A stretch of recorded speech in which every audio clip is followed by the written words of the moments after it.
Her husband went on a business trip and went missing, while her mother-in-law started talking about the inheritance. And as soon as the wife learned from the notary what awaited her, the branches of the trees creaked monotonously under the force of a strong, misty autumn wind. The leaves had long since fallen, exposing bare branches that no longer pleased the eye, but instead evoked feelings of melancholy and sadness. The window, covered with a gray veil of rain, reflected the gloomy face of Grace Mitchell. "Another day wasted," she muttered. She stood with her forehead pressed against the cold glass, watching the raindrops slide down the surface like the tears that had not left her eyes for a month. It had been a month since Scott left for his business trip, and her world had turned upside down. The car he was driving had been found in the river, but no body was ever recovered. Scott's mysterious disappearance left a deep wound in Grace's soul, one that grew wider with each passing day. It was a time filled with worrying news, empty promises, and a suffocating sense of hopelessness. "He'll come back," Grace whispered a voice inside her. But her mind clung desperately to another, darker version of events, the one that had first been hinted at in whispers, and then spoken aloud, with growing certainty, by her mother-in-law, Mildred. To Grace's great surprise, her mother-in-law had been unwavering in her belief that her son was dead. She insisted there was no other explanation, and that Scott's car couldn't have just ended up in the river by chance. There was a hidden accusation in Mildred's voice, as if she suspected her daughter-in-law of somehow being involved in what had happened. "You need to understand, Grace," Mildred had said coldly, her tone detached. "Scott is gone. You need to accept that and move on. My Scott was always kind, generous, but life is unpredictable. You must claim the inheritance. It's your right. They say he even left a will, as if he sensed something. Do I even need this? A will, an inheritance? Let it all burn," Grace thought bitterly to herself. Deep down, she had long known that Mildred had always hated her, ever since Scott had chosen a simple schoolteacher over the perfect match his mother had picked for him. "I'm sorry, but I don't want to talk about this right now," Grace whispered, knowing full well that her words meant nothing to her mother-in-law. "Well, you know, be more practical, dear," Mildred said, approaching closer with her sharp smile. "Life goes on, and you need to think about Jeremy's future." At the mention of her son, Grace flinched and looked at her mother-in-law with a heavy heart. Their adopted boy, with his large brown eyes and a soul as sensitive as Grace's own, was sitting in his room, drawing in his sketchbook. Even though Jeremy was only 8, he understood all too well what was happening. He could feel the tension in the house, and nearly every day, he saw tears on his mother's face. It was Grace who had always cared for him, read him books, and even played with his toy cars, far better than Scott ever had. "Mama, is Papa coming home soon?" Jeremy asked, without looking up from his drawing. Grace walked over, sat beside him, and hugged him around the shoulders. It broke her heart to see the sadness in his eyes. "I hope so, sweetheart," she sighed, though she didn't believe it herself. "Why does Grandma keep saying that Papa won't come back?" Jeremy asked, finally looking up at her. "Grandma is just worried," Grace murmured, trying to hold back her tears. "Sometimes people say things they don't mean." "Did Papa really drown?" the boy asked, his voice filled with such despair that it made Grace's heart ache with pity. She looked at her son, and a newfound certainty glimmered in her eyes. She couldn't lie to him or hide the painful truth, no matter how harsh it was. "Jeremy, we don't know for sure," she said softly, "but we're hoping very much that he's alive, even though his car was found in the river." "So, he drowned," Jeremy whispered, his lips trembling. "There's no proof of that yet," Grace replied, pulling him closer. "We have to believe and hope for the best. We'll pray that he comes back to us alive." At that moment, Mildred entered the room. She cast a disdainful look at the mother and son embracing. "Well, are you putting on another show of tears?" she asked challengingly. Grace looked at her mother-in-law with worry. "Here we go again. Now there's going to be a scene." "Grandma," Jeremy said, his voice trembling, "why are you talking about Mama like that?" "Don't interrupt your elders, you little brat," Mildred replied with cold cruelty. Be grateful that soon, you and your precious mother will inherit my son's company. I don't want any inheritance, Jeremy whispered, burying his face in Grace's shoulder. I just want Papa to be alive. Grace stood up, shielding her son with her body, and looked at Mildred with undisguised regret. Please leave, she whispered, no longer trying to hide her emotions. Just leave us alone. Oh, so you're not ashamed? Mildred hissed. You should be mourning, but all you care about is your own comfort. Why aren't you wearing black in memory of my son? Do you think you're too good for that, being just a plain school teacher? Acting all high and mighty, I've seen women like you before, you're all the same. Grace merely shook her head, trying her best to ignore the harsh words. She had long realized that Mildred had always hated her, and now that Scott was gone, her mother-in-law's resentment had only grown stronger. Deep down, Grace couldn't accept the thought that her husband was gone for good. There was still a flicker of hope in her heart, faint and fragile as it was. She believed Scott was alive, somewhere out there, and that he would come back to his family. She remembered their last conversation before his business trip. Scott had mentioned some powerful people involved in shady dealings. Repeatedly, he warned her that his life was in danger, urging her to be careful and to trust no one.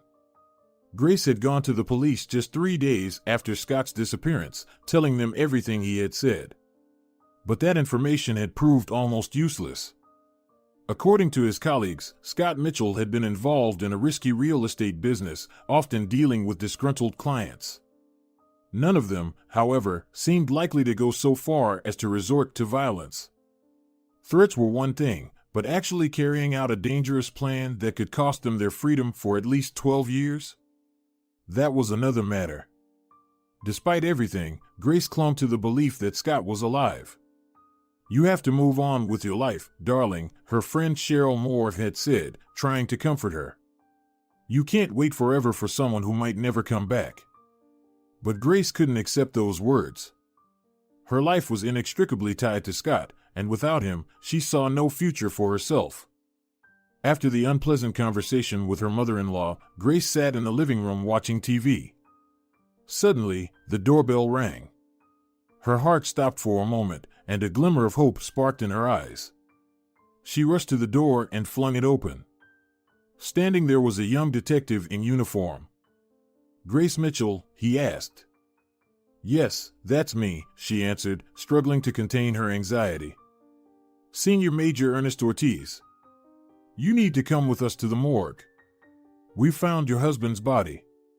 Be prepared for what you may see. At that moment, Grace's vision blurred, and she collapsed to the floor.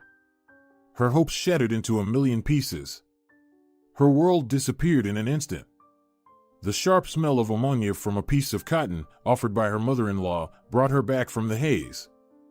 Grace quickly threw on a coat and slipped on her shoes. Her mother-in-law refused to go, surprising the detective. In the car, Grace felt like she was trapped in a fog. She couldn't think of anything other than the news of the body's discovery. Her thoughts spun wildly, tangled with horror, fear, and the faintest lingering hope. The morgue, an endless stretch of sterile, lifeless space, steeped in the smell of formaldehyde and despair. The long, tiled hallways seemed to go on forever. Clutching the detective's hand for support, Grace felt the ground slipping away beneath her feet. The sharp scent of disinfectants was so overwhelming that it took her breath away. Fortunately, as promised, Ernest led her directly to the table where the man's body lay. Grace froze. Her heart pounded wildly in her chest. This was the moment of truth. In just a second, she would either become a grieving widow or be granted a brief reprieve, offering hope for just a little longer. She stared hard, searching the face of the deceased for the familiar features of her beloved. But the man before her was not Scott. It's not him, Grace whispered, letting out a soft sob. Are you certain? It's been quite some time, though the body is in relatively good condition, the approaching coroner asked. I'm sure.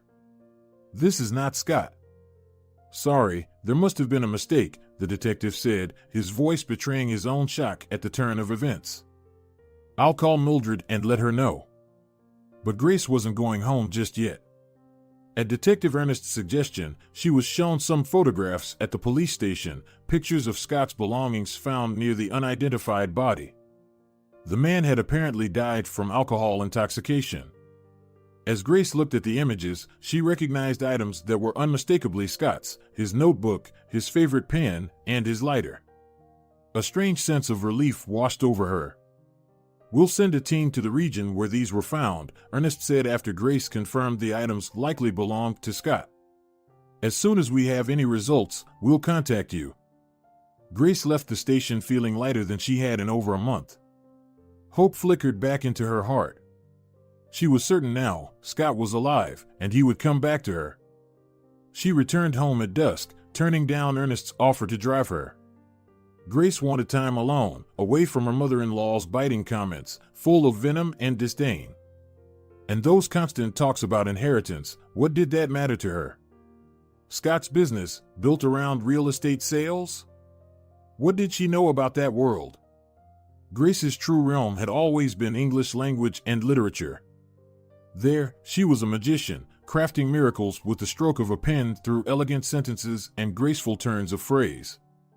The evening park was quiet and cool, wrapped in the gentle hush of falling leaves, red and gold beneath her feet, as if whispering a final farewell to summer. Grace walked slowly, lost in thought.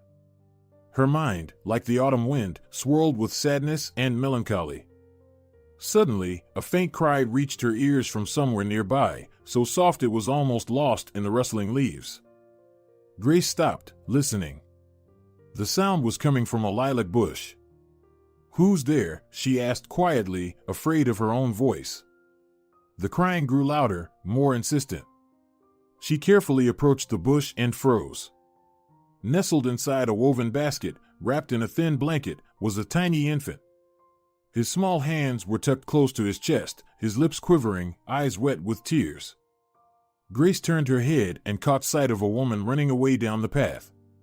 She was slight, with dark hair, her face hidden under a hood. "Wait!" Grace called after her, but the woman only quickened her pace. Grace rushed to the basket and scooped up the baby. He was shivering with cold, his delicate fingers clutching at her clothing. "Don't be afraid, little one," she whispered, holding him tighter. "I'll take care of you." Her heart broke with pity. How could a mother abandon her child alone in the cold, dark park? Why? There were no answers to these questions. All Grace felt was a surge of tenderness and warmth, filling the emptiness that had consumed her since the morgue visit. It wasn't Scott, not her husband, but it was someone who needed her. Someone who demanded her love and care. "What should I do?" she whispered, gazing down at the baby's small, helpless face. Grace bent down and gently picked up the basket. As she walked along the dimly lit path, she felt something new, pure, and bright beginning to bloom within her. By the time she reached her home, climbed the steps, and entered the living room with the basket and baby in her arms, that feeling had grown stronger. "Grace, who is that?" Mildred exclaimed from the kitchen, where she had been waiting. "I found him," Grace replied, her tear-filled eyes lowered. "What? Where did you find him?" her mother-in-law asked, irritation seeping into her voice. "In the park," Grace explained, bringing the basket closer. "He was all alone." Mildred leaned in to take a look. Just a tiny baby. And what do you plan to do with him?" "It's nearly night." At that moment, Jeremy entered the room, his eyes widening in surprise. "Wow, look at him." "Mom, can we keep him?" "Please," he asked, his voice filled with excitement. Mildred snorted disdainfully. "Keep him? What, do you think this is an orphanage or some house of charity? You've all lost your minds." Grace shook her head, pulling the baby closer to her chest. In that moment, she knew she wouldn't give this child up, not for anything, not even under threat of death. And Mildred? Let her think what she wanted. Did she even have a heart? Mildred seemed ready to argue further, but Grace wasn't listening. Instead, she quickly went online and placed an order for urgent delivery: baby formula, diapers, bottles, pacifiers, and everything else the baby might need. Jeremy, meanwhile, was over the moon. He was already imagining having a little brother. What a gift! But Grace wasn't ready to make such conclusions just yet. First, she had to help the baby. What would happen next, only time would tell.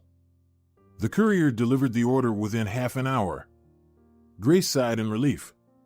Warm and safe inside the house, the baby smiled with his toothless little mouth and even tried to grab her finger with his tiny hand. Tears welled up in Grace's eyes. Thoughts of Scott faded into the background. A grown man was one thing, but this little boy, so helpless and in immediate need of care, was another entirely. Grace had no children of her own and little experience with infants, as she and Scott had adopted Jeremy when he was already 5 years old. The only time she had ever held a baby was at the christening of her friend Kadia's daughter. But now, gazing at the small face of this child, Grace smiled. For the first time in a month, she felt hope for a new life, for love, for light. Mildred, though initially shocked, ended up helping Grace. Together, they bathed the baby, changed his diaper, and rocked him to sleep. Grace, while feeling a little awkward, was also overwhelmed with joy and calm. The baby, sensing her love and care, gradually settled down and fell asleep. The next morning, Grace, holding the baby in her arms, headed to the nearest police station. She also brought the basket with the baby's blanket and belongings, just in case. In the office of the investigator handling Scott's disappearance case, she stood nervously at his desk, gently cradling the child. "Ernest," Grace began hesitantly, "I know this might not be what you expect to hear, but I found a baby." The senior officer, used to hearing all kinds of stories, was slightly surprised but remained composed. "You found a baby?" he asked, his curiosity piqued. "Tell me more." Grace described everything that had happened in the park the previous evening in detail. "I just couldn't leave him there alone," she concluded, looking into the investigator's eyes. "I think he needs help." "Thank you, Grace," Ernest said, his voice full of gratitude and admiration. "You did the right thing, like a true mother and wife." "I just wanted to help," Grace replied softly, lowering her eyes in modesty. "We'll certainly do our best to find his parents," Ernest reassured her. "In the meantime, you can file a report, and we'll transfer the baby to an orphanage where he'll be well taken care of." "Thank you," Grace replied quickly, "but could I take care of him myself for now?" "Are you sure?" Ernest asked, eyeing her with some doubt. "Yes," Grace smiled softly, "I think it's something very important for me." "All right," the investigator concluded, "but keep in mind, this could slow down your search for Scott."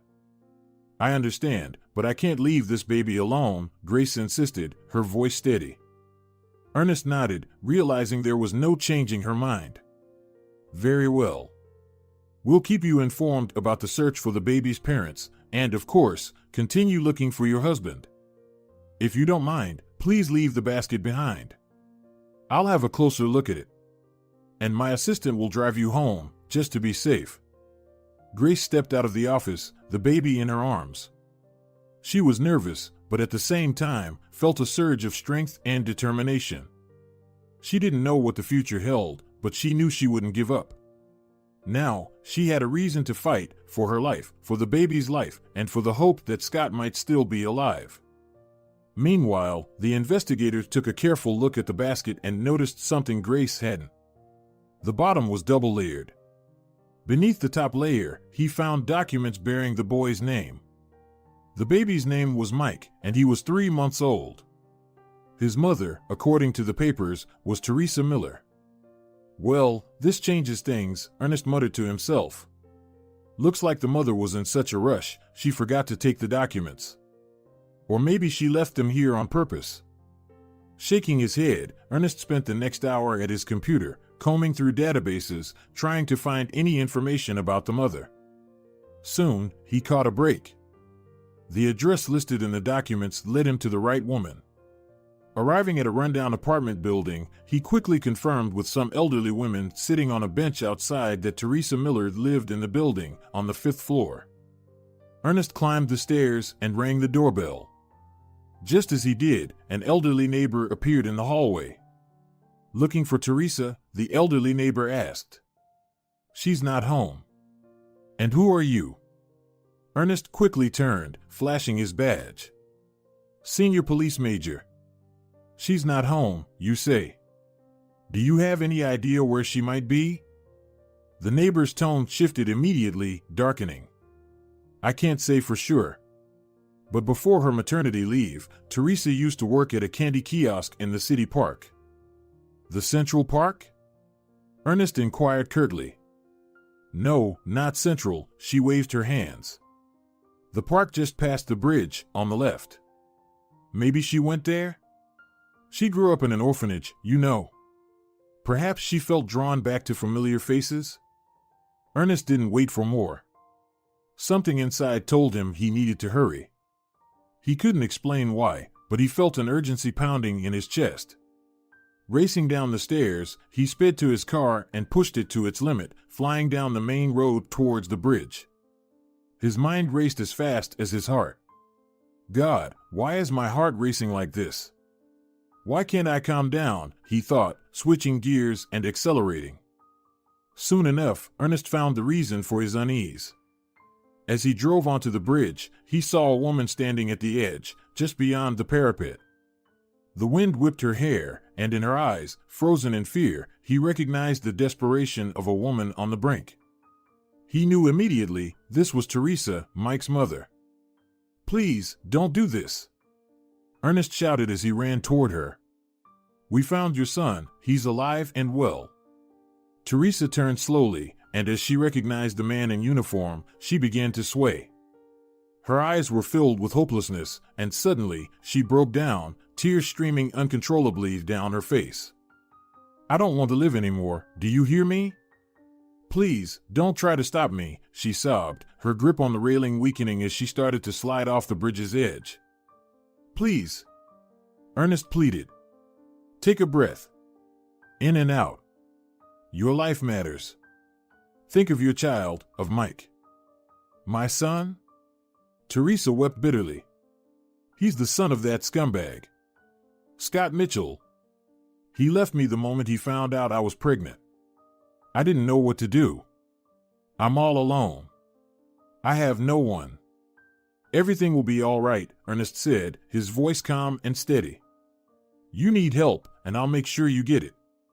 The thought that the missing Scott Mitchell had left his mark here too, destroying the life of an innocent woman, shook the investigator to his core. Although it could have been mere coincidence, he no longer believed in such things. A minute later, he helped Teresa down from the railing and seated her on a bench, soothing her as they waited for the ambulance called by onlookers. You really need to see a doctor, Ernest urged her. I will do my best to help you. Scott. Teresa whispered softly, her voice filled with despair. Scott. He was the only one I wanted to tie my life to. He courted me beautifully, promised to marry me. Gifts, bouquets, flowers. We even celebrated the anniversary of our first date every month. Candles, wine, dates. Like in the movies. Teresa recounted how she had met Scott, how he had enchanted her and made her fall in love with him. Their romance had been brief but incredibly passionate. Deep down, she had never been sure of his serious intentions, but she had believed his words of love. Their happiness had been fragile and short-lived. I didn't know he was married. Teresa sobbed. He just told me he had complicated relationships and was breaking up with an ex who had disappointed him. And when did you find out about his lies? Ernest asked.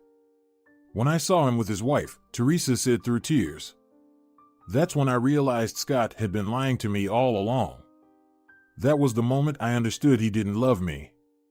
When I told him I was pregnant, that scoundrel said it was my problem. Figure it out however you want. Just like that. I initially considered having an abortion, but when I went in on the appointed day, I ran out of the office in tears.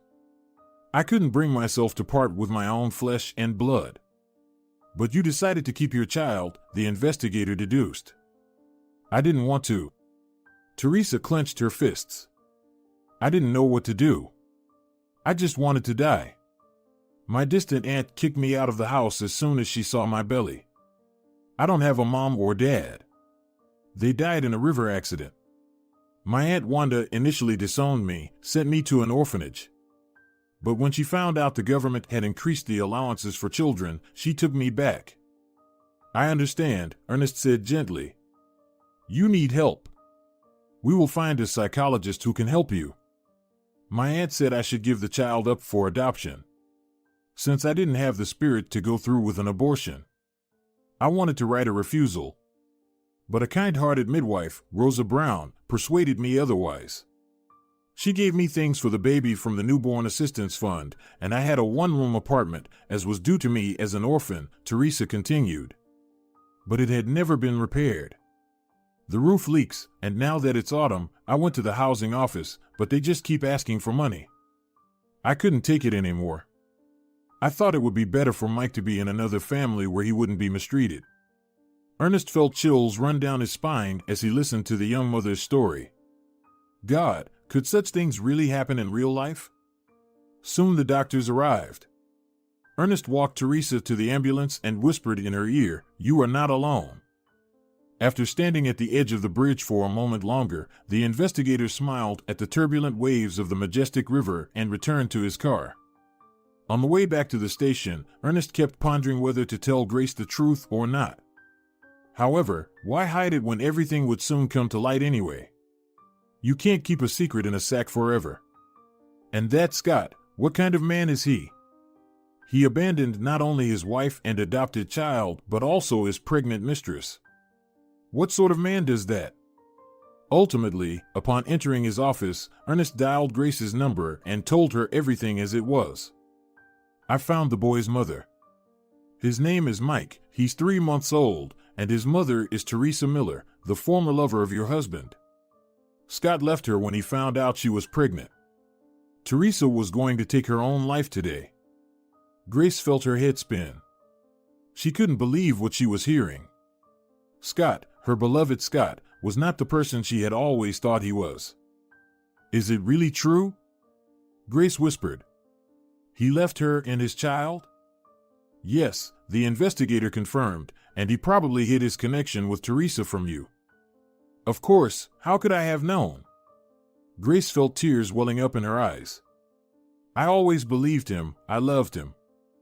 Well, love can be blind, Ernest said gently, but sometimes it helps to see the truth. Feeling lost and unsure of how to continue her life, Grace hung up the phone and broke down in tears.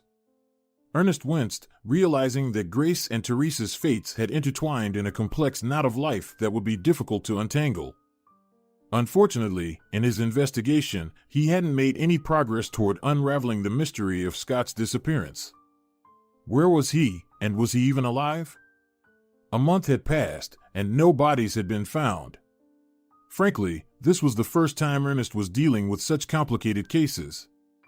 Meanwhile, Grace, locked away in her room, quietly cried. She kept her sobs soft so as not to wake little Mike, who was sweetly snoring in the cradle she had bought for him. Jeremy was asleep in the nursery and couldn't hear that his mother was feeling very unwell at the moment. Despite this, Grace felt no resentment toward the baby, fully aware that he was born from Scott's affair with his mistress. Unbeknownst to herself, Grace gradually calmed down and mentally sank into the serene days of her childhood. She immersed herself in the hallways of the hospital where her mother worked as a nurse and the garage where her father met his tragic end. The cool, fluorescent-lit corridors of the hospital had been Grace's playground from an early age, filled with the distinct smells of bleach and medicine, where the staff was clad in white from head to toe. Grace would run through the hallways, imagining herself an explorer uncovering mysterious secrets. In her mother's office, she curiously watched rows of white coats and sparkling medical instruments. Back then, she secretly dreamed of becoming just like her mother, a healer helping others. "Mom, can I help?" Grace would ask, her big eyes sparkling with inner excitement. Of course, Evelyn would gently reply. "You can organize these bandages." Grace loved feeling like part of something very important, being an adult, responsible. In contrast, the atmosphere at her father Bruce's bus depot was entirely different. The smell of gasoline and motor oil mingled with the clanging of tools and the humming of engines. Grace enjoyed sitting on her father's lap for long stretches, watching his confident movements and listening to his stories about the world of buses. "Dad, I want to be an engineer like you," she proudly declared, even though just a couple of hours earlier she had told her mother that she would become a nurse. "I'm sure you can achieve anything you want," her father responded, gently kissing her forehead. But fate had other plans. The fire that broke out during firefighting efforts at the bus depot mercilessly consumed her father, leaving a deep wound in the hearts of those who loved him. Grace shuddered at the flood of memories, and a tear slowly rolled down her cheek. She never forgot her father and always remembered his words. A scene from that fateful day flashed in her mind. Her mother stood at the city morgue's door, her eyes filled with agony and unspeakable sorrow. Grace rushed into her embrace, sobbing and seeking comfort. "Mom, why did Dad have to die?" she whimpered through her tears. "He was a hero, Grace," Evelyn replied, clenching her hands into painful fists. "Dad saved many lives. He got behind the wheel of a burning bus and drove it out of the lot because half the buses in the depot ran on propane. Just imagine if they had all exploded. School was just a stone's throw away. Sweetie, your dad couldn't allow that." In the years that followed, Grace often held her father's posthumously awarded medal and cried. He made his choice, not for himself, of course, but for the safety of the city's residents who could have become victims of a massive fire. Grace gradually learned to live with this tragedy, finding solace in books and her mother's words. She also made a promise to herself to succeed in whatever she pursued to honor her father's memory. However, she never became a nurse or an engineer, ultimately choosing to become a middle school teacher instead. Grace's thoughts drifted back to her carefree student years when everything seemed simple and full of hope. The pedagogical university became her new dream and calling. Once again, Grace saw herself as a student surrounded by new friends. Unknown subjects, exciting lectures on education methodology, psychology, and development flashed before her eyes. Each day was filled with new discoveries, connections, and, of course, first love. "Grace, did you hear?" Jessica Richards bounced up to her, glowing with excitement. "There's going to be a dance competition at our university. Can you believe it?" "A dance competition?" Grace echoed, slightly surprised. "But why do we need that? We're future teachers, not dancers." "But it's not just any competition. It's an event for boosting spirits, socializing, meeting new people, and, well, don't we want to have a little fun?" Her friend winked. "Just think how great it will be." Although Grace wasn't particularly fond of dancing, she ultimately succumbed to Jessica's persuasion and decided to participate. After all, it was a perfect opportunity to take a break from the endless textbooks, notebooks, and tests. Preparing for the competition turned out to be no easy task. Grace and Jessica, to put it mildly, weren't very good dancers, and they struggled to master the complicated moves. "Grace, you're moving so clumsily." Jessica laughed, demonstrating more graceful movements. "Have you ever taken any dance classes?" "Well, I attended a ballroom dance club for a couple of months when I was a kid," Grace replied shyly, lowering her gaze. 2 months? Jessica shook her head, barely containing her laughter. "It's no wonder you dance like a bear on ice." But Grace decided not to give up. She practiced diligently, repeating the movements over and over again, trying to improve her technique just a little bit. Finally, the day of the competition arrived. From the very first moments, anxiety gripped Grace in its iron grip. Her heart raced like crazy. "Grace, it's going to be fine." Jessica squeezed her hand. "You can do this." As they stepped onto the stage, Grace felt absolutely awkward. The music started, and she and her friend began to dance. Oh, how she wished she could disappear at that moment. The moves came out awkward, and her movements were anything but graceful. Suddenly, she felt herself stumble and fall. An oppressive silence hung in the hall. Grace turned as red as a lobster. At that moment, she literally wanted to sink through the floor. "Oh no, that didn't go very well," Jessica whispered, helping her up. I'm sorry, Grace mumbled, her face turning even redder, if that were possible. At that moment, she heard loud laughter. A tall, slender guy with cheerful eyes was laughing from the front row. He seemed unable to stop. "You're just amazing," he shouted, still chuckling. Grace was ready for anything, but not for such an absurd compliment. "What are you laughing at?" Jessica exclaimed, trying to defend her friend. "This isn't funny at all." Sorry, the guy shook his head, panting from laughter. "I just couldn't help it. I'm Scott," he introduced himself, apologizing again. "But your dance was incredibly funny." Still blushing from embarrassment, Grace tried to smile. "I'm Grace," she replied, replaying her awkward movements in her mind. After the competition, Scott approached her. "I'm sorry for laughing at you," he said, looking at her with sincere remorse. "It was just that you fell so unexpectedly. I mean, really." Grace smiled. Despite the awkwardness of the situation, she couldn't deny that Scott was very handsome and charming. He had a way of making people feel at ease. "It's all right," she said.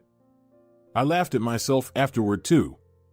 "You're really sweet," the guy said, gazing into her eyes. "Maybe we could get to know each other better." From that day on, Grace and Scott began dating. Their relationship developed rapidly.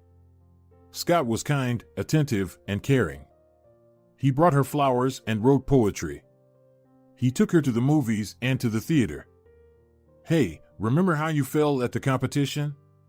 Scott laughed, wrapping his arms around her. "Oh, I still blush when I think about it," Grace replied. "I was so awkward." "But that's exactly what I liked about you," Scott said. "Your spontaneity, your sincerity." Cuddled up in the warmth of his embrace, Grace felt her heart swell with love and happiness. She realized that Scott was her destiny, the person she wanted to spend her whole life with. Their story began with an awkward fall and laughter but blossomed into something more beautiful and desirable. Her student years, filled with dreams and first love, would forever remain in her heart. Grace, as she had once dreamed, became a good teacher, but even more, a loving wife and mother. It didn't matter that she wasn't the biological mother of Jeremy, he was her adopted child. What mattered was the love and care she bestowed upon this less fortunate little one. Just thinking about Jeremy made Grace recall the years spent amidst endless pregnancy tests. The doctors shrugged their shoulders, spoke of vague diagnoses, complications, and some hereditary issues. "It could be a hormonal imbalance," the doctor said, looking at Grace with sympathy. "Try to relax, get some rest, maybe take a trip to the sea, and be sure to take your vitamins." "What if it doesn't work again?" Grace whispered, looking in the mirror at her exhausted, pale face. "Well, there's no need to get upset in advance," the doctor reassured her. "Modern medicine works wonders. We'll try different methods, and I hope we'll succeed." But time passed, and the miracles never came. "You know, Grace, maybe it's worth considering other options." "Like adoption," her doctors suggested one day. Grace froze in astonishment. Adoption, this word sounded like a ray of light at the end of an endless tunnel. She immediately envisioned a happy family, loving parents, and the laughter of a child. Grace had dreamed of this since childhood. But Scott was more reserved in his emotions. He loved Grace and worried about her, but he wasn't in a rush to become an adoptive father. "Scott, I'm tired of fighting. I'm tired of these expectations and hopes that collapse in an instant. I'm afraid we'll lose each other if we keep searching for solutions in these endless medical procedures. I want a child. Now, not Sunday later. What about you? Are you ready to wait even longer?" Scott remained silent. His gaze was distant, as if looking into infinity. "I don't know, Grace. I have my business. You know how promising the real estate market is. I need time to think. I'll consult with my mother." Grace shook her head, fully aware of the advice Mildred would give her son. A few weeks later, unable to bear the uncertainty any longer, Grace took the initiative and found information about a children's home. She spent several sleepless nights reading through the documents, studying the stories and photographs of the children. In her soul, hope was born, stronger than the pain and despair. "Scott, I've made my decision. We're going to the children's home," she said, looking at her husband with a confidence she hadn't felt in a long time. Her husband frowned. "Grace, I told you we need time." "Scott, time is running out. I can't wait any longer. I want us to have a child. You understand this is a serious step. We're taking responsibility for someone else's child. What if he turns out to be difficult? What if he doesn't accept us? Scott, he's just a little child. He needs love, warmth, and a family, and we can give him that." Grace took her husband's hand. "Please, let's try. I'm sure we can do this." "Fine, just don't say I didn't warn you." The orphanage was quite cozy. Clean wallpaper, carpeted floors, flowers on the windows, mostly low-maintenance ones, just in case someone forgets to water them. "This is where children under 3 live," the caregiver said, "and the older ones are over there." Grace felt her hands grow cold and clammy with nervousness.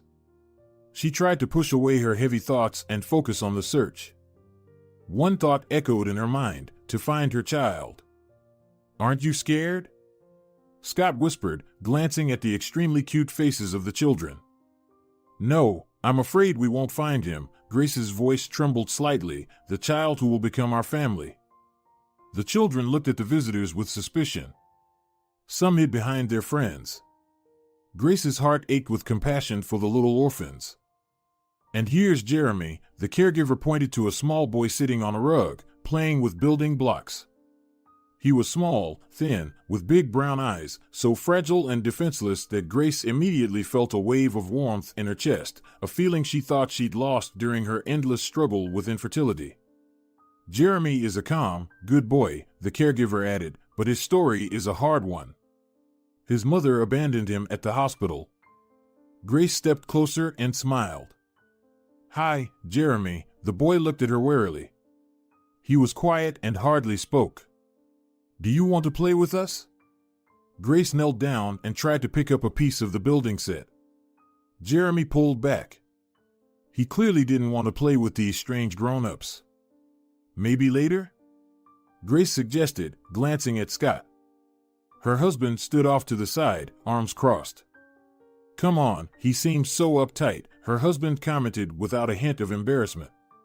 "Let's look at some of the others instead." "No, Scott, this boy is ours. I can feel it. I can't explain it, but it's true." Scott sighed sadly. "Grace, please don't force things. I'm not ready. I want to spend a few more years just with you. Traveling, living for ourselves. A child, this is too serious." "Scott, this isn't just my child, it's yours too. We need to take responsibility. We can't leave him alone. He deserves happiness, and we can give it to him. Please, try to understand me." In the end, Scott agreed. But he didn't do it out of joy, he did it because he saw how much Grace was suffering. He saw her tears, her despair, and he didn't want his wife to be unhappy. "Okay, Grace," he said, looking at Jeremy, who was still playing with the blocks. "But I warn you, if he becomes fussy and starts getting in our way, I won't be able to put up with it for too long." Grace smiled, and tears glistened in her eyes. "Thank you, Scott." Jeremy looked up and gazed at the strange guests. In that moment, his eyes were full of joy and hope. Grace felt her heart fill with love. She was finally going to have a son. The next few months were challenging. Jeremy was shy and extremely distrustful. He didn't want to play with other kids and didn't talk to them on the playground. He just sat in a corner and stared into space. "Jeremy is so quiet," Grace said, watching her son. "Maybe he doesn't feel good with us?" "Oh, no, he just feels out of place," her husband replied. "He needs time to get used to us." In turn, Grace worked hard to earn her son's trust. She read him fairy tales, played on the playground, and made delicious dinners. Gradually, the little boy began to thaw. He started to smile more and interact with his peers. "Mom, I love you," Jeremy said one day, looking at her with tears in his eyes. Grace froze in place in astonishment. "I love you too, son." In that moment, the young mother's heart tightened with overwhelming tenderness. It was the most beautiful word in the world. Her son called her mom. Scott stood off to the side, watching them. There was something inscrutable in his eyes, something that Grace couldn't quite decipher. On the surface, her husband seemed happy, but there was a hint of sorrow lurking in his gaze. "He called you Mom," Scott remarked. "Yes, that's the most important thing," Grace replied. Jeremy was growing up, attending kindergarten, learning to read and write. He was a good boy, smart and kind. He loved his parents and appreciated their care. However, Scott never fully accepted Jeremy. He loved him, but his expression of that love seemed hidden and muted. Of course, it was clear that Mildred's influence was at play, as she was willing to do anything to ensure her son's comfort. But over time, things began to stabilize and fall into place. "You know, Grace," Scott said a year before his mysterious disappearance, "I'm starting to understand that you were right. Jeremy is our son, and I will love him as my own." Grace smiled, knowing her husband was speaking the truth, and she felt happy about it. Finally, her family seemed complete. However, this idyllic moment didn't last long. First, Scott disappeared, and then a series of revelations about his extramarital affairs and the unpleasant discovery of his mistress, Teresa, and her son, Mike, followed. Tired of the stream of memories, Grace found herself slipping into a troubled sleep, the kind a young mother experiences. Not from breastfeeding, of course, but still. How many times would she have to get up during the night to feed the baby with the prepared formula? Change his diaper or something else? Once, twice, maybe 3 times? Nevertheless, this night passed relatively calmly. Mike woke up only once and quickly fell back asleep after taking a few sips of warm milk. Suddenly, the phone on the nightstand came to life, interrupting the flow of thoughts in the young mother's mind. An unknown number. Grace frowned and reluctantly reached for it. "Hello," she whispered into the receiver, still not fully awake. "Grace, hello," a polite but firm voice came through the phone. "My name is Gerald Jenkins. I'm a notary. The thing is, we were in communication with your husband Scott, and he has made a will." Grace flinched. "Scott, a will? Is that what my mother-in-law has been harping on about? What do you mean?" "Scott left you the company Dream Home," the notary continued. "He was confident that you would be able to manage it if necessary. Dream Home was Scott's company that sold houses and apartments. Grace was aware of the firm, its plans and dreams, but she had no knowledge of the will. Why hadn't her husband told her anything? Grace struggled to find the right words. "However, there is one but," the notary interrupted the prolonged silence. "Unfortunately, the company's affairs are not very good. There is a massive debt attached to it. The shareholders will soon put it up for auction." Grace felt as if she had turned to stone. Auction? Debt? How? Scott always seemed so successful and reliable to her. "What do you mean?" "Unfortunately, Grace, the situation is extremely complicated. The debt is very large, and it appears you will not be able to or want to pay it off. The company will be sold at auction." Her heart clenched with pain, fear, and confusion.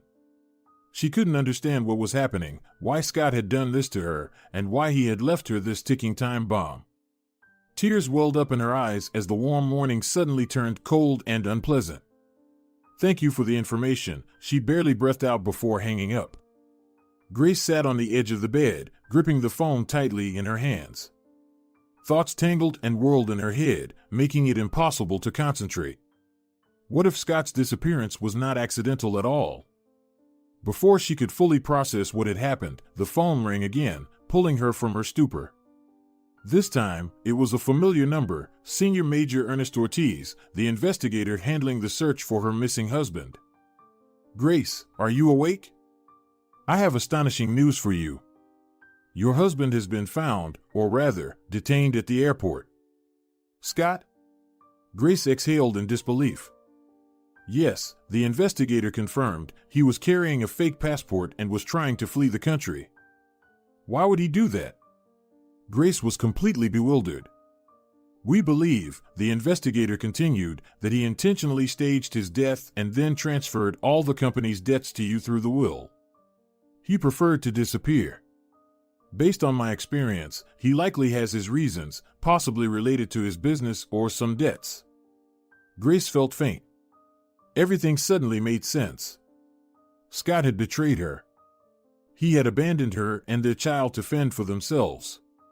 He had deceived and used her. How could he do this? Grace felt on the brink of losing consciousness from the overwhelming surge of emotions. Grace, Ernest's voice softened, understand that sometimes people act in ways that are hard to explain. Your priority now is to calm down. Calm down, she sobbed. How can I calm down when my husband is a criminal? The investigator hardly knew how to answer that question. What could he say when he was just as shocked by the blatant lies of the runaway businessman? As it turned out later, Mildred had known about her son's scheme and had helped him in every way possible, maintaining the facade of his death. Scott had planned his escape for several months, ever since he found out about his mistress's pregnancy. He certainly did not intend to become a father. But since it had come to this, he decided to start a new life, killing several birds with one stone. The problem lay not only in his extramarital affairs, but also in significant debts stemming from a series of failed bets on underground horse races at the local racetrack. Scott realized too late that he had lost almost half of his assets. On top of that, he still had to pay taxes and settle overdue wages for employees who had not received their salaries from the boss for 2 months. That was when the businessman conceived the idea of staging his own death and then fleeing the country with his latest mistress, Amanda Palmer.